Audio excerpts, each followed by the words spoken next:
LG साहब अपने गुंडों के साथ नहीं आए। उद्घाटन आज स्कूल का काफ़ी शांतिपूर्वक तरीके से हो गया। मैं एलजी साहब को ये कहना चाहूँगी कि हम 2 हफ्ते के बाद एक और स्कूल का भी उद्घाटन करने जा रहे हैं। हम डिटेल्स उनको भेज देंगे। अगर वो वहाँ पर आकर उद्घाटन करके क्रेडिट लेना चाहते हैं अरविंद केजरीवाल जी के काम का, तो उनका स्वागत है।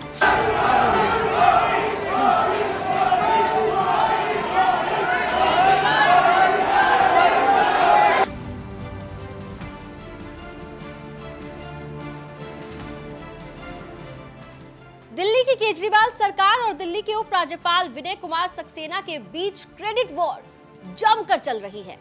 और बीते दिनों तो आपने देखा होगा कि किस तरीके से जब आईपी यूनिवर्सिटी के ईस्ट कैंपस का इनॉग्रेशन था, उस दौरान तो क्रेडिट वॉर खुलकर समझ में आ रही थी और खुलकर दिख भी रही थी। बयानबाजी भी जमकर हुई। अब एक बार फिर से क्रेडिट को लेकर दिल्ली की शिक्षा मंत्री आतिशी ने उपराज्यपाल पर हल्ला बोला है और उपराज्यपाल पर उन्होंने जो टिप्पणी की है उसमें उन्होंने ये तक कह दिया है कि उपराज्यपाल अपने साथ गुंडे लाते हैं। हालांकि गुंडे शब्द का इस्तेमाल आतिशी की ओर से पहले भी हो चुका है।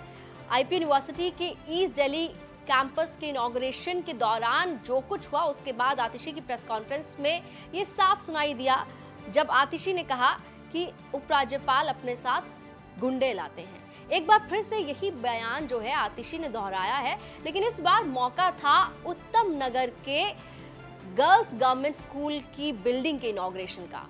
इनॉग्रेशन के दिन आतिशी ने 12 जून को सुबह एक ट्वीट किया था। सबसे पहले वो ट्वीट आपको बता देते हैं। आतिशी ने 12 जून को सुबह 10:02 पर एक ट्वीट किया और उस ट्वीट में उन्होंने लिखा, अरविंद केजरीवाल जी के सामने नारेबाजी करने वाले चौथी पास राजा के नुमाइंदों को केजरीवाल जी का जवाब। आज उत्तम नगर में केजरीवाल जी एक और विश्व स्तरीय स्कूल का उद्घाटन करेंगे। एलजी साहब, आप चाहें तो इसका क्रेडिट लेने भी पहुंच सकते हैं। तो आतिशी की ओर से 12 जून को स्कूल की बिल्डिंग के इनॉग्रेशन से पहले ये ट्वीट किया गया था और आतिशी ने उपराज्यपाल को एक तरीके से इनवाइट किया था क्रेडिट लेने के लिए।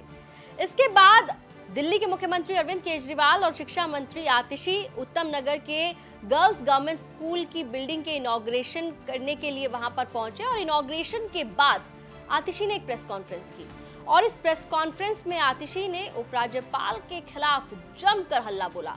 आतिशी ने उपराज्यपाल पर जहां एक और क्रेडिट लेने का आरोप लगाया, दूसरी तरफ आतिशी ने उपराज्यपाल पर तल्ख टिप्पणी करते हुए कहा कि आज के उद्घाटन में यानी कि 12 जून को जो स्कूल के बिल्डिंग का इनॉग्रेशन हुआ, उस दौरान उपराज्यपाल नहीं आए, अपने साथ गुंडे नहीं लाए, इसलिए आराम से स्कूल की बिल्डिंग का इनॉग्रेशन हो गया। आप बयान सुनिए आतिशी ने क्या कहा। आज उस बिल्डिंग का उद्घाटन था।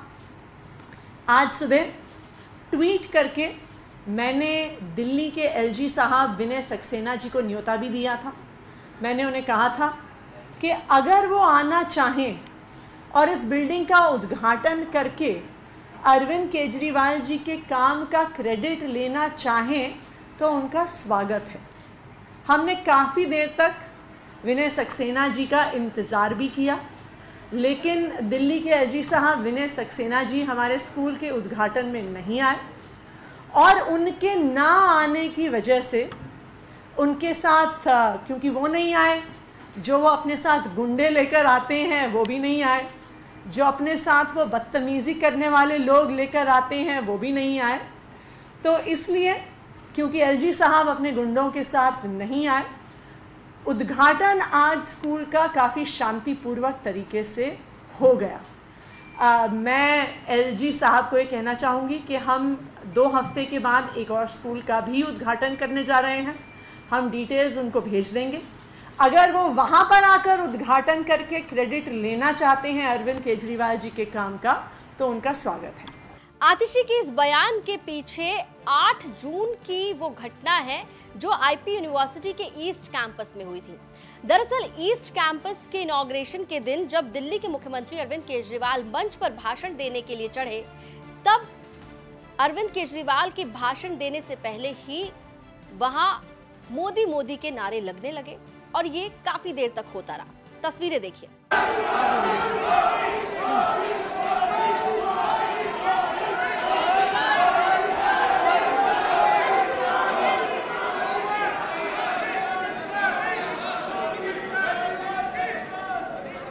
दिल्ली के मुख्यमंत्री अरविंद केजरीवाल जब मंच पर चढ़े तो शुरुआत में वो बोल नहीं पा रहे थे क्योंकि वहां पर राजनीतिक नारेबाजी हो रही थी।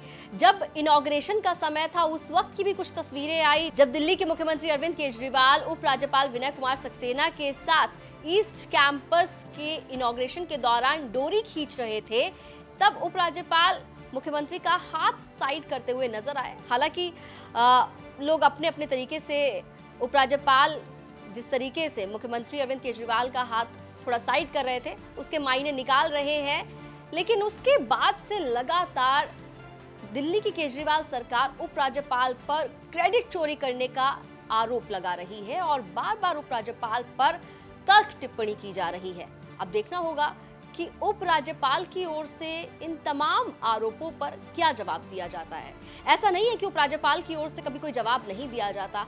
कई मौकों पर उपराज्यपाल अपनी तरफ से जवाब देते हुए नजर आते हैं, बयान देते हुए नजर आते हैं, लेकिन इस बार उपराज्यपाल क्या कहेंगे ये देखना वाकई काफी महत्वपूर्ण रहेगा। दिल्ली से जुड़ी तमाम खबरों के लिए आप देखते रहिए दिल्ली तक।